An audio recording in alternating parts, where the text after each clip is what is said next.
בין הידיים שלי, ואז אנחנו מקבלים תהליך שנקרא טלקינזיס. וזה נראה ככה.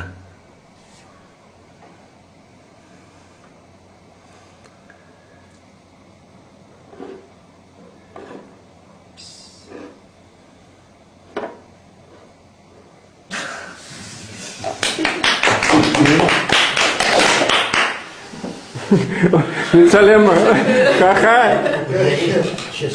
לא, לא, אין שם כלום. זה שולחן שלך, לא שלי. מעגל של אנרגיה, דרך יד אחת המזלג היד השנייה בכתפיים. המעגל הזה רוצה להישאר סגור, אבל יש לי פה רווח. אם אני מרחיק את האצבעות שלי, המזלג עוקב אחריהם כדי לסגור את המעגל.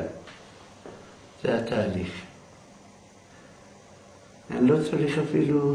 אוי, הוא כמעט נשבר. אתה יכול לשבור אותו? רגע. זה טיפה. כן. אז זאת אומרת, זה לא, אם אני מעביר עכשיו יד, זה לא מתפוצץ. אתה יכול להעביר את היד. כאילו, אני לא ארגיש. כן, רגע, אני רואה את זה. אני רואה, עוד קצת. אבל עכשיו הוא כבר נופל. אתה גם עשית פרופלר פעם שעברה. ספירלה ממש. נעשה את זה ככה.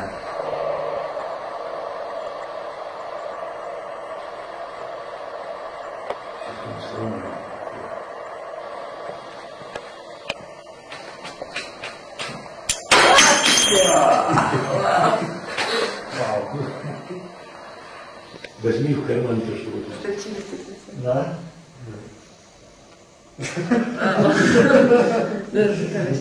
זה חם? לא, בכלל לא חם. בכלל לא. בכלל לא לא חם. עניין של... Леха, Бекля, Леха. Это происходит на молекуле.